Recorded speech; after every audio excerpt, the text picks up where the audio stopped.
Efésios capítulo 5.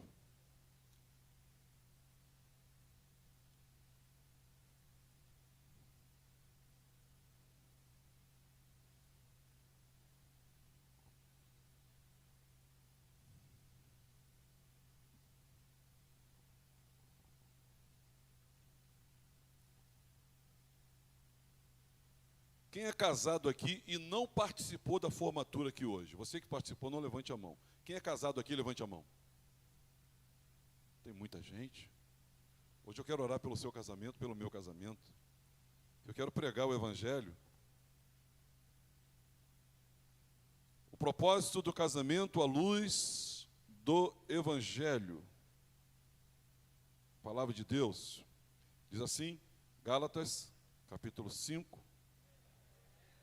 Efésios capítulo 5,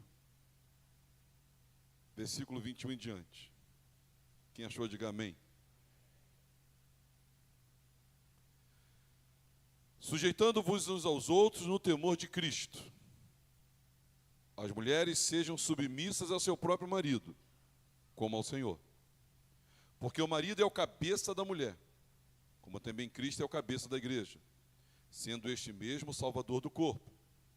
Como, porém, a igreja está sujeita a Cristo, assim também as mulheres sejam em tudo submissas ao seu marido. Maridos, amai a vossa mulher, como também Cristo amou a igreja e a si mesmo se entregou por ela, para que a santificasse, tendo-a purificado por meio da lavagem de água pela palavra, para apresentar a si mesmo igreja gloriosa, sem mácula, nem ruga, nem coisa semelhante, porém santa e sem defeito. Assim também os maridos devem amar a sua mulher como ao próprio corpo. Quem ama a esposa, a si mesmo se ama. Porque ninguém jamais odiou a própria carne. Antes, a alimenta e dela cuida, como também Cristo o faz com a igreja. Porque somos membros do seu corpo. Eis, porque deixará o homem o seu pai, a sua mãe, e se unirá a sua mulher. E se tornarão os dois uma só carne. Grande é esse mistério, mas eu me refiro a Cristo, a igreja. Não obstante, vós, cada um per si, também ame a própria esposa como a si mesmo, e a esposa respeite o seu marido. Vamos orar, irmãos, para que Deus, Ele fale conosco nessa hora. Vamos pedir. Deus e Pai, fala conosco. Abençoa os que estão casados e os que irão casar. Abençoa os que foram casados. Abençoa aqueles que não pretendem se casar. Abençoa todos nós. Fala conosco. Nós queremos ouvir a Tua voz. Nós queremos ouvir o Evangelho. Nós queremos ser edificados. Prepara o nosso coração para estarmos à mesa, celebrando, Senhor, a morte e ressurreição, até que Tu venhas. Me usa, Senhor, que eu seja um instrumento Teu. Por favor, Senhor, tenha misericórdia e fala, porque eu só posso alcançar, talvez, quem sabe, a mente dos meus irmãos. Eu não tenho uma mínima condição de tocar no coração de ninguém. Só o Teu Espírito pode fazer isso. E é isso que eu peço exatamente. Fala, toca, renova, restaura, cura, liberta, Senhor. É a nossa oração em nome de Jesus. Amém. Podem sentar, irmãos.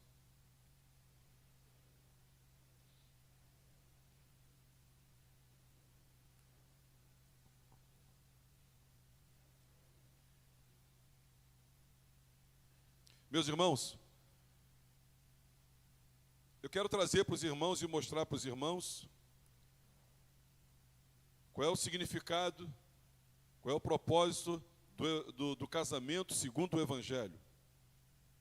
A sublimidade do casamento, os mistérios do casamento, os conceitos verdadeiros e cardeais divinos do casamento. E eu quero também hoje aqui desconstruir, me contrapor contra todas as ideias, conceitos e ideologias equivocadíssimas. Elas são humanistas, elas são hedonistas, elas são terrenas e elas são malignas também. O apóstolo Paulo, escrevendo à igreja de Éfeso, essa igreja cujo pastor também, por um período, fora Timóteo, por um determinado período também fora João. Ele aqui, irmãos, escrevendo a essa igreja, ele vai tratar dos assuntos que dizem respeito às relações pessoais. E ele começa falando sobre o enchimento do Espírito Santo. Ele pré-anuncia aqui que a nossa enorme necessidade de sermos cheios do Espírito Santo, de nós nos enchermos desse poder de Deus que é capaz de mudar as nossas vidas. E ele vai falar também das relações familiares. E aqui ele começa falando sobre o casamento. E hoje eu queria, irmãos, colocar para vocês, para todos nós, apenas 4 conceitos, 4 princípios que devem nortear um casamento à luz do Evangelho. Em primeiro lugar, um casamento ele precisa ser norteado, enquadrado, vivido, realizado com submissão mútua. A submissão não é unilateral, ela é mútua. Em segundo lugar, o casamento ele se dá num ambiente de amor e respeito, de respeito e amor. A ênfase para um, ênfase para outro, mas essa ênfase ela não é hierárquica e ela não traz peso de valor, apenas de função, amor e respeito. O conceito da santificação no casamento e o conceito do reflexo do Evangelho na vida do casal. É sobre isso que nós veremos. Esses são os princípios. Primeiro princípio, queria que você lesse comigo, por favor, o versículo de número 21, em alta voz, se você tem uma Bíblia aí. Lê comigo só o 21. Sujeitando-vos uns aos outros no temor de Cristo.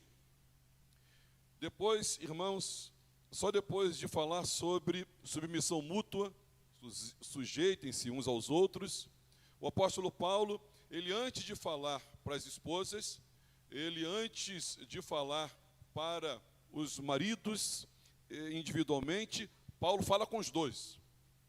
Paulo chama os maridos, Paulo está fazendo um gabinete, ele chama os dois juntos, e ele os convoca e explica sobre o princípio do casamento cristão no viés da submissão mútua, sujeição mútua.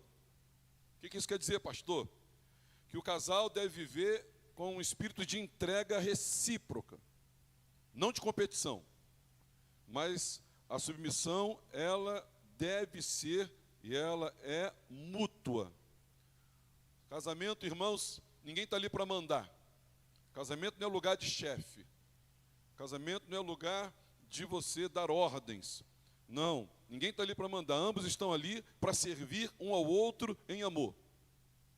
Assim como Cristo se humilhou por nós, igreja, olha o paralelo, você e seu marido, você e seu cônjuge, Cristo se humilhou por nós. Nós agora nos rendemos a Ele em humilhação. Então, amados irmãos, casamento é para ser vivido em submissão mútua. No lugar de você perguntar ao seu cônjuge, olha, o que você pode fazer por mim? Você tem que perguntar, na verdade, a si mesmo, como posso refletir Jesus ao meu cônjuge hoje? Como é que eu posso refletir Jesus na vida do meu cônjuge? Eis a questão. O casamento, ele é vivido em submissão mútua. E isso, irmãos, isso faz uma defesa contra tanto o machismo, contra o individualismo moderno. O Evangelho não é machista, nem de longe. E também ela não adorna o individualismo moderno. O casamento é o ato de aprender a morrer para si mesmo todos os dias. O casamento, meus irmãos, é o lugar onde nós aprendemos a morrer para nós mesmos todos os dias. Esse é o casamento. Esse é o casamento à luz do Evangelho, segundo o Evangelho, na perspectiva do Evangelho, vivendo emoldurado pelo Evangelho, vivendo segundo o Evangelho. O casamento, meus irmãos, é um ambiente onde o casal vive uma submissão mútua. Paulo, no lugar dele, antes dele falar à mulher, falar ao homem, ele diz, vocês dois precisam ser submissos um ao outro, em Cristo Jesus. E isso, irmãos, vai contra ao que a sociedade ensina sobre casamento, o que a nossa cultura estabeleceu como sendo verdade nos nossos casamentos. Em segundo lugar, lê comigo os versos 22 a 25. Você tem Bíblia aí? Você pode ler? Me ajude, lê comigo, ou lê com o seu vizinho. As mulheres sejam submissas ao seu marido, como ao Senhor. Porque o marido é o cabeça da mulher, como também Cristo é o cabeça da... Sendo esse mesmo Salvador do... Como, porém, a igreja está sujeita a Cristo, assim também as mulheres sejam em tudo submissas ao seu... 25 agora, e terminamos. Maridos, amai a vossa mulher, como também Cristo amou a igreja, e a si mesmo se entregou por ela. Os papéis do casamento: amor e respeito. Amor e respeito. Maridos, amem, como Cristo amou. Esposas, sujeitem-se ao Senhor. O padrão, irmãos, que Deus dá ao marido é o mais alto possível. Você que pretende se casar, ou você que precisa redefinir o que é casamento, ou o seu papel lá, o marido, irmãos, ele tem o padrão mais alto possível. É o amor sacrificial de Jesus. Me ressinto completamente de perceber ou de conhecer maridos que não se sacrificam pela sua esposa. O marido precisa se sacrificar pela sua esposa. Precisa servi-la sacrificialmente. E a esposa, ela é chamada para respeitar o seu marido, confiar no seu marido. Assim como, irmãos, o marido é chamado a amar de forma sacrificial, assim também, irmãos, a esposa é chamada para respeitá-lo. Ele ama de forma sacrificial, protetora e gentil. E ela respeita. Não é assim que Jesus faz? Jesus, irmãos, não sacrificou por nós na cruz do Calvário? Sim ou não? Diga sim. Sacrificou por nós. Ele, marido, se sacrificou, pagou um alto preço, deu a própria vida, morreu por nós. E nós, irmãos, nós devolvemos a Ele o nosso amor. Nos sacrificando por Ele? Não, honrando a Ele. Nós honramos a Ele. Nós damos o nosso melhor para Ele. E o marido tem esse papel. Portanto, irmãos, casamento não se trata absolutamente sobre quem manda, mas sobre quem morre primeiro. Cristo morreu pela igreja. Esse é o modelo do marido. A esposa, o que ela faz? Ela responde. E ela responde com respeito, confiança, assim como a igreja responde a Cristo.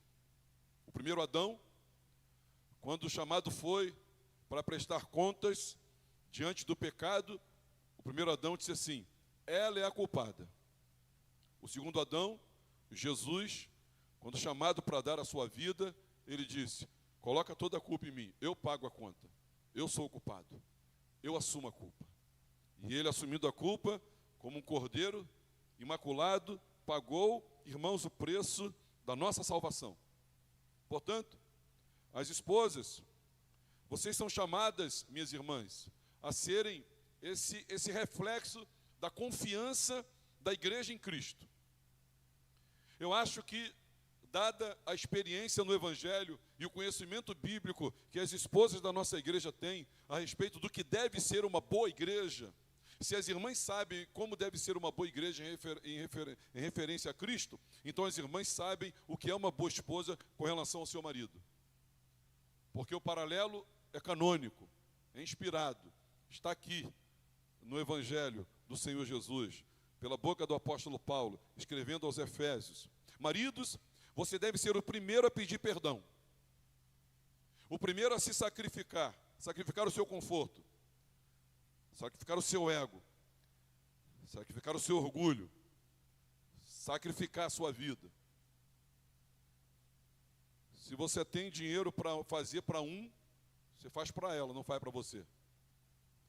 Se só tem espaço para um ficar confortável, você fica desconfortável, ela fica no conforto. Nós nos sacrificamos. Marido que não se sacrifica pela esposa não é um bom marido. Inclusive, nós nem queremos, trabalhando na casa do Senhor, maridos que não se sacrificam pela sua esposa, nós nem queremos. Eu, pela graça de Deus, a competência que recebi para liderar A igreja, eu digo, se eu descobrir que o marido não sacrifica pela esposa, eu digo, por favor, vai fazer a lição de casa para depois você servir alguém nesse lugar, porque quem não cuida bem dos seus, não pode cuidar das coisas de Deus. Então nós temos que nos sacrificar. E a mulher tem que dar honra ao seu marido. O provérbio vai dizer que a mulher é a coroa do marido. Não quer dizer que a mulher é velha, é uma coroa e ele é um garotão. Não, não é isso. É coroa mesmo. Ela é a honra. Mulheres precisam ser amadas sacrificialmente. Homens precisam ser honrados em todo o tempo. E o povo de Deus diga amém. São os papéis. Nunca trate isso como uma hierarquia de valor. O feminismo, na sua terceira, indo para a quarta onda, diz que isso é hierarquia de valor. Não é hierarquia de valor, mas são papéis diferentes, com igual dignidade, igualdade. Nós, irmãos, entendemos isso. Cristo não dominou a igreja. O nosso Senhor Jesus não veio para dominar, ele veio para morrer por ela. E o marido não vem para dominar, ele vem para morrer pela sua esposa. É o meu padrão. Padrão Jesus. Já viu aquelas empresas que têm que se organizar para ter ISO isso, ISO aquilo, ISO 9000, ISO 12000, ISO não sei o quê? Nosso padrão é Cristo. E o padrão das esposas é a igreja. A igreja é ideal, não a real. A igreja é ideal, que ela é desenhada aqui nos evangelhos e nas epístolas do Senhor Jesus Cristo. Quem está entendendo, diga amém. Terceiro lugar, versos 26 a 27. Vamos ler todos juntos? 26 a 27. Para que, o quê? A santificasse, tendo-a purificado por meio da lavagem de água pela palavra, para apresentar a si mesma, igreja o quê? Gloriosa, sem mácula, nem ruga, nem coisa semelhante, porém santa e sem defeito. A carta do apóstolo Paulo aos Efésios, irmãos, nessa cobertura que nós estamos lendo, nessa perícope, ele fala do verso 22 ao verso 27, né, ao verso 33, está falando sobre casamento, e acho que você já entendeu isso, casamento de um homem e de uma mulher, e ele chama isso de um mistério, porque é um paralelo do casamento com Cristo e a igreja. Quem entendeu isso, diga amém. Se você entendeu isso, assim como Cristo, ao se unir com a igreja, ele se une para santificá-la, porque ele já é completamente santo e a igreja não, também o casamento, quando nós nos unimos, irmãos, em casamento, nós nos unimos com o propósito de sermos santificados, tanto o marido quanto a mulher. No caso de Cristo, o noivo já é santo, a noiva não. Então o noivo está santificando a noiva. No caso do nosso casamento, simples mortais, eu estou sendo santificado, minha esposa está sendo santificada pelo Senhor Jesus. Então o objetivo do casamento não é só felicidade. O objetivo do casamento é santidade. Não há porquê o apóstolo, inspirado pelo Espírito Santo, ele poderia falar de outros assuntos, mas ele fala de santificação, purificação. Por que ele não falou de outra coisa? Quando vai falar de casamento? Porque o casamento, ele se dá ao propósito mais importante da nossa santificação. Então o seu marido, a sua esposa, não está ali apenas para te completar, mas para te transformar. Não que ele seja aquele que transforma, mas é instrumento de Deus para a sua transformação. Quem está entendendo, diga amém. O seu cônjuge é instrumento de Deus para a sua santificação, para a nossa santificação. Deus usa o casamento, meus irmãos, como discipulado. Eu já vi alguns homens de Deus dizendo, olha, pastor, ministerialmente eu estou pronto. Mas quando você vai observar o casamento, olha, pastor, como obreiro aprovado, como um cristão que pode dar testemunho em qualquer lugar, pelo conhecimento bíblico que eu tenho, pela minha retórica, pelos meus dons, pela minha experiência, pelo falar em línguas, olha, por conhecer grego e hebraico, por isso, eu estou pronto. Não, mas vamos agora olhar o casamento. Se você ama sua esposa de forma sacrificial. Por quê? Porque Deus usa o casamento como ferramenta de discipulado, meus irmãos. Casamento Deus usa como ferramenta de discipulado. Ele usa as diferenças. os conflitos, as lutas, para moldar o nosso caráter. Para moldar o nosso caráter. E olha, não pense em desistir só pelo fato de o seu casamento estar sendo desafiador.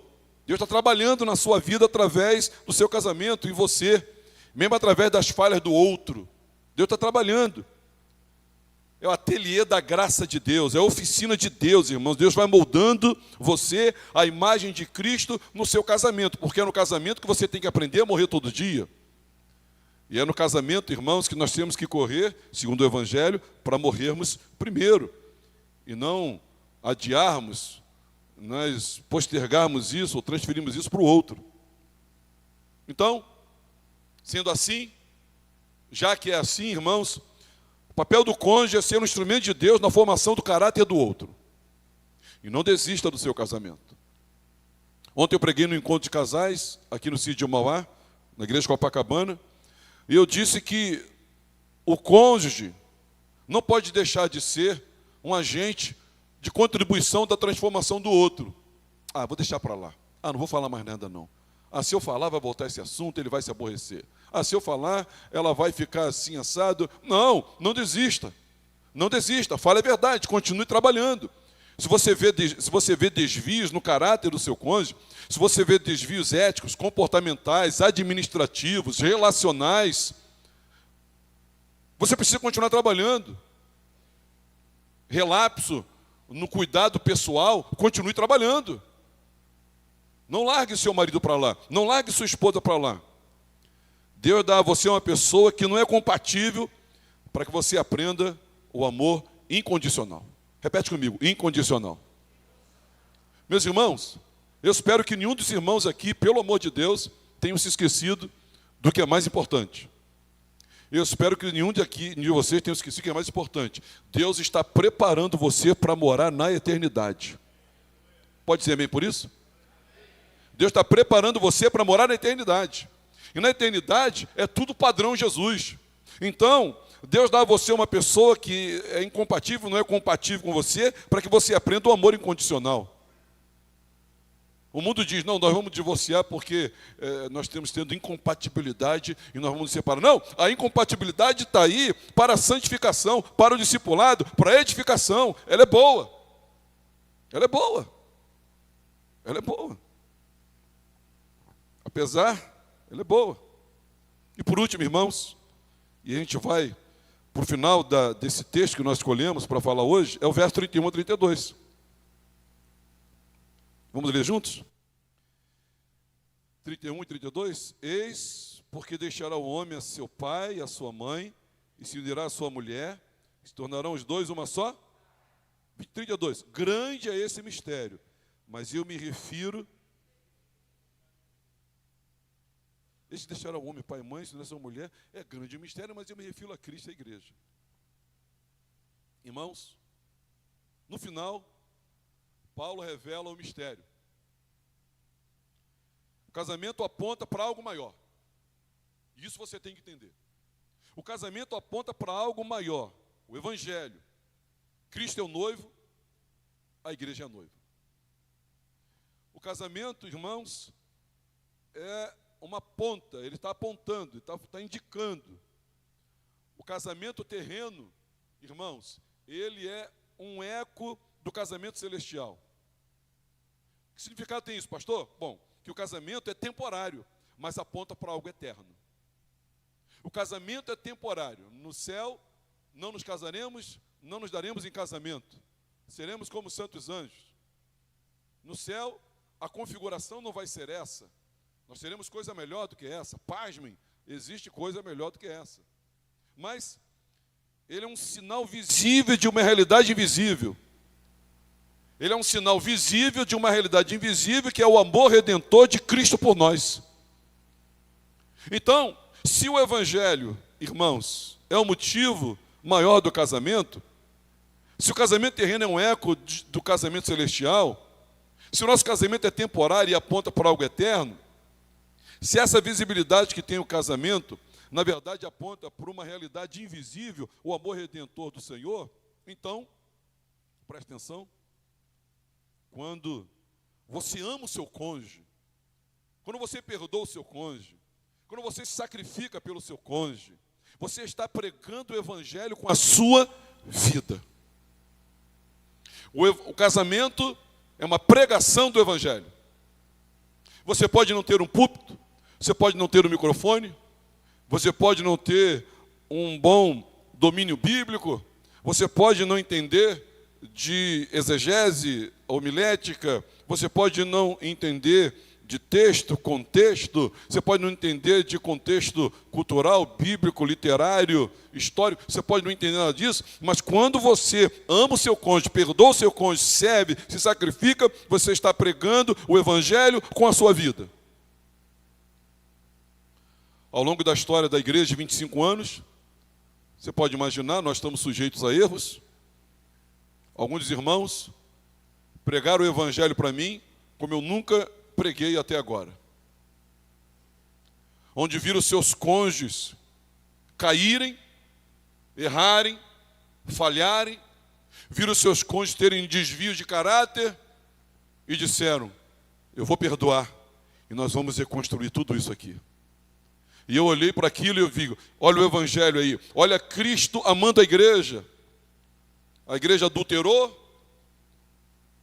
a igreja viveu amancebada, a igreja viveu enamorada do mundo, deixou o Senhor, abandonou o nosso Deus, deu as costas para o nosso Deus, mas o Senhor Jesus veio de volta e busca a sua igreja de novo para si, e a restaura e a fortalece. E quando você perdoa o seu cônjuge, quando você restaura a sua vida com o seu cônjuge, você se sacrifica pelo seu cônjuge, você está pregando o evangelho com a sua própria vida, porque segundo Paulo, aos Efésios, capítulo 5, versículo número 31 e 32, grande é esse mistério, mas eu me refiro a Cristo e à igreja. Então, meus irmãos, o casamento, o mistério do casamento é que ele é um reflexo do evangelho.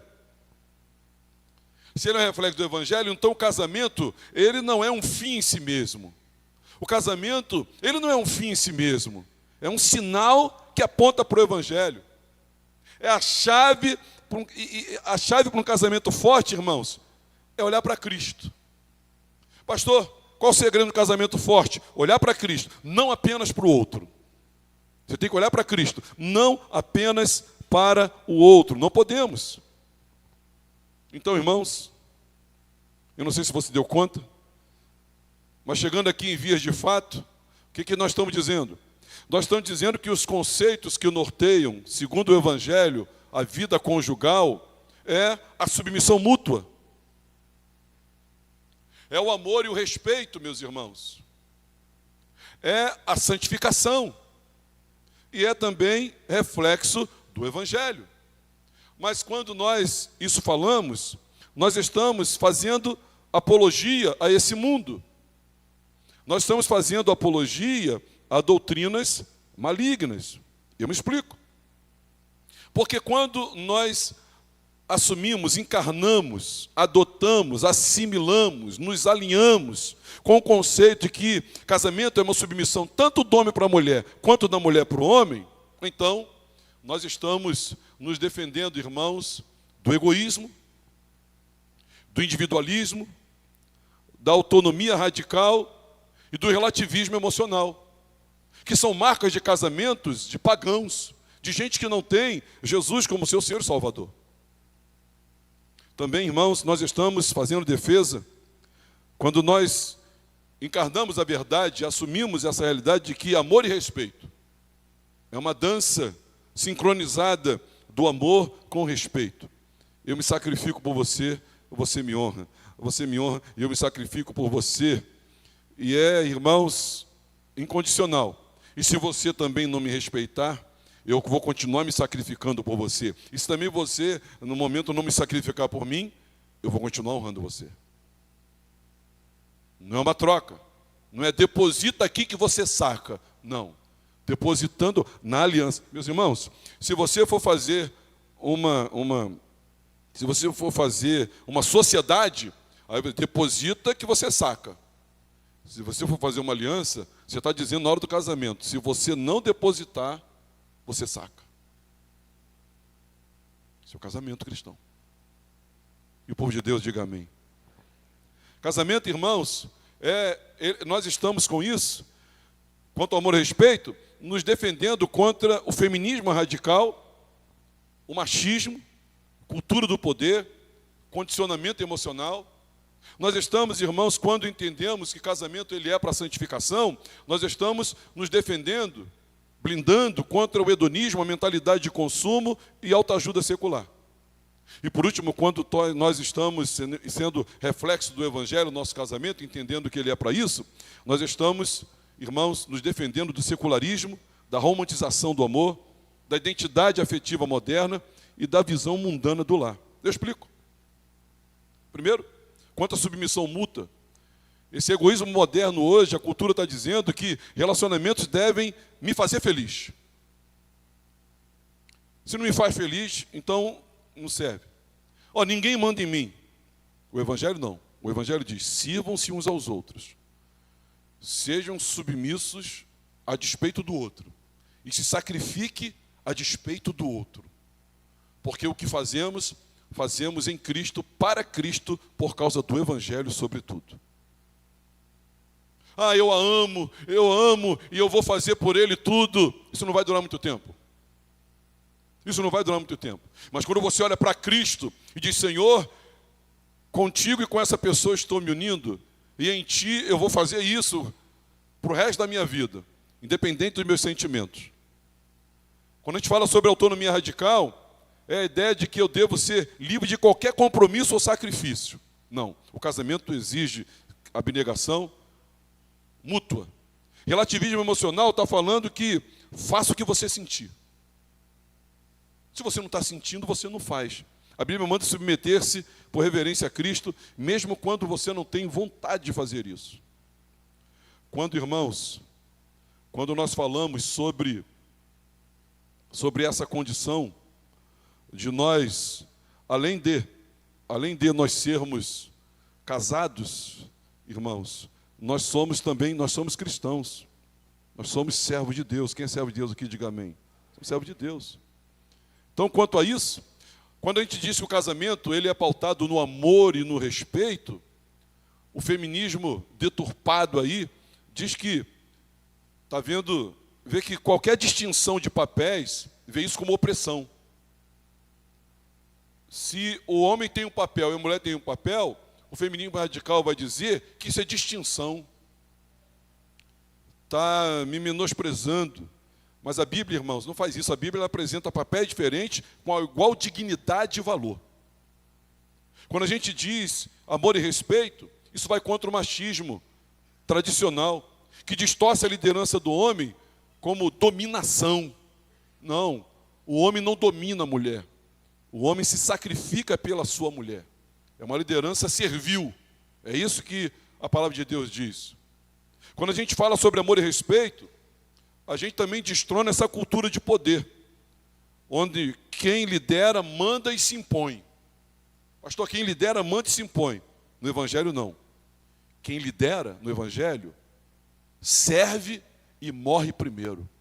Repete comigo. No Evangelho, quem lidera serve e morre primeiro. Diferente. É o contrário. Nesse conceito bíblico, cristocêntrico de amor e respeito para o casamento, nós também acabamos com a cultura da troca, que ela é condicional. Eu amo se me respeitarem. Eu respeito se me amarem. Se meu marido me tratar bem, eu trato bem dele à noite lá no quarto. Se meu marido isso, aqui, eu nego aquilo. E se minha esposa faz isso, eu faço aquilo outro. E aí nós vamos nesse jogo. Meus irmãos, é amor e respeito. Porque o Evangelho, irmã, ensina isso. Você não pode esquecer a incondicionalidade da aliança.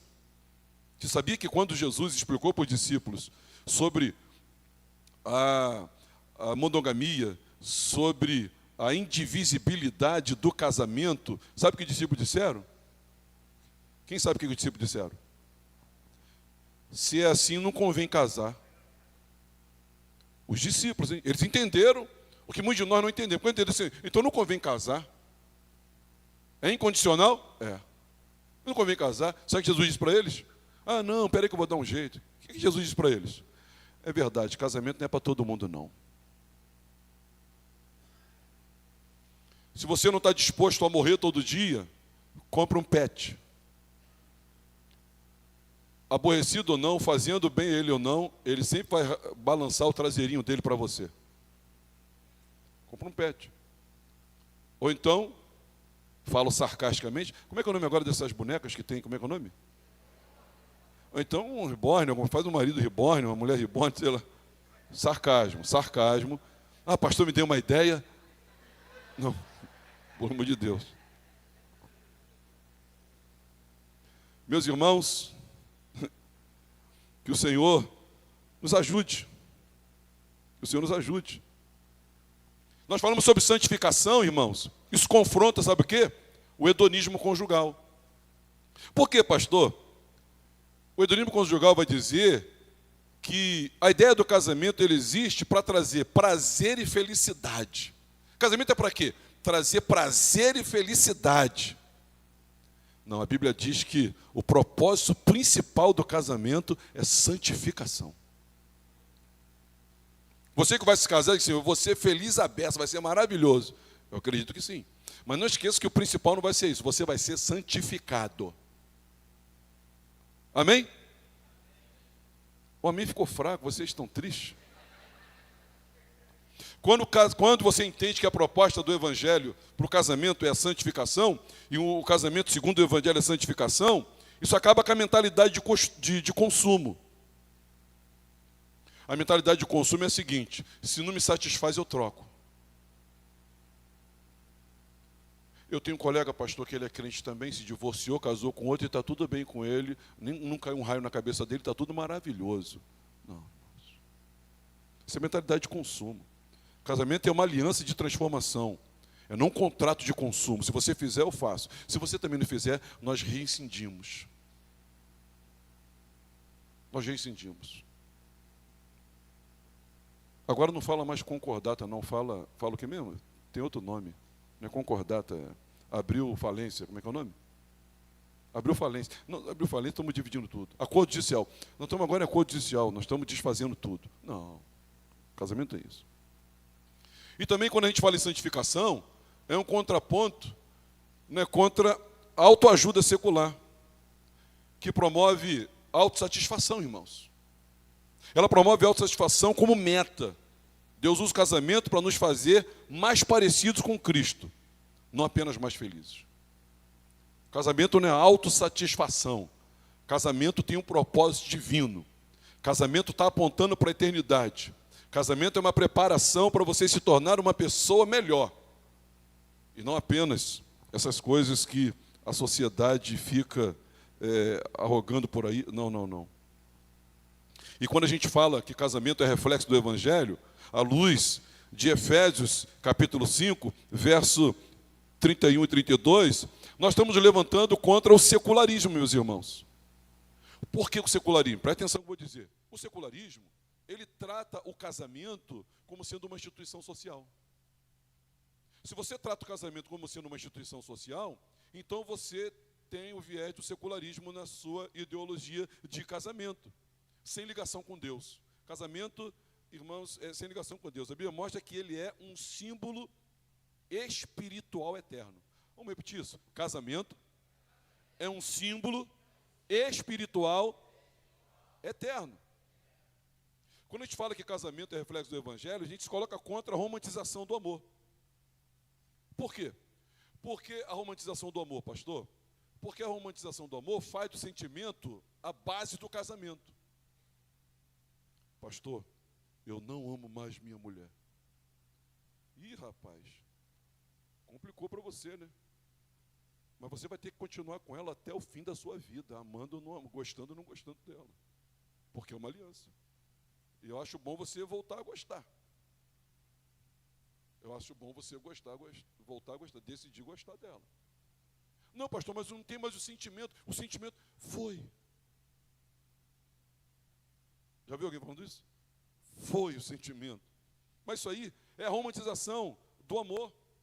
Está errado. Diga para o seu vizinho, isso está errado.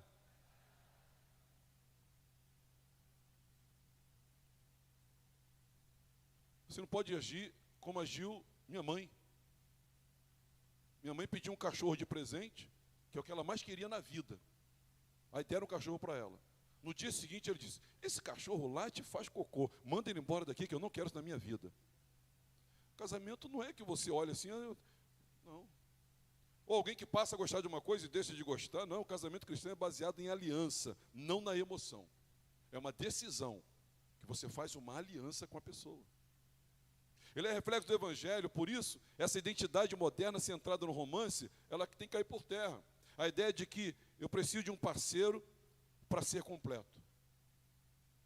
Irmãos, o verdadeiro sentido do casamento é apontar para Cristo e não preencher carências emocionais. Casamento não preenche carências emocionais. Só o Espírito Santo preenche carências emocionais. Eu não sou homem suficiente para suprir as carências da Alcione. Porque eu não sou Deus, eu não sou o Espírito Santo. Só o Espírito Santo pode fazer isso com ela. Se casamento, irmãos, suprisse carências emocionais, eu não teria conhecido tantos homens e mulheres, casados e bem casados, sofrendo de angústia, depressão, síndrome do pânico e um vazio existencial enorme. Eu não teria conhecido.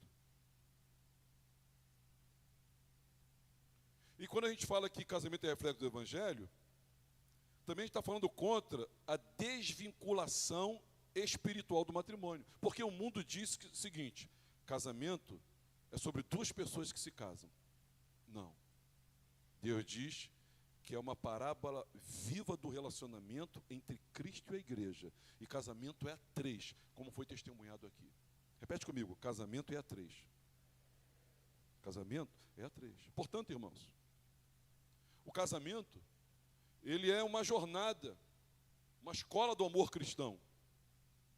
Jamais conseguiremos vivenciá-los completamente com as nossas forças. Casamento não é vivido com as suas forças. Não, você vai precisar do Evangelho todos os dias. Todos os dias. Você não precisa de um casamento perfeito. Fale para o seu cônjuge aí, está perto? Você não precisa de um casamento perfeito. Você precisa de um coração rendido a Cristo dentro do casamento. Ontem conversava com uma amiga, uma irmã amiga, que temos 2 amigos em comuns que vão se casar. E ela estava preocupada com esse casamento, desses 2 amigos vão se casar. E eu disse para ela, olha, o que importa é se eles têm o coração rendido a Cristo. Porque se houver no casamento 2 pessoas que têm o coração rendido a Cristo, qualquer luta, qualquer dificuldade, qualquer decepção, qualquer agrura da vida, qualquer dor, qualquer escassez, qualquer decepção, qualquer abalo, ele é restaurado, é superado, porque o coração está rendido a Cristo, e Cristo é o restaurador de casamentos. Cristo é o idealizador do casamento, Cristo é o sustentador dos nossos casamentos. Quem crê nisso, diga amém.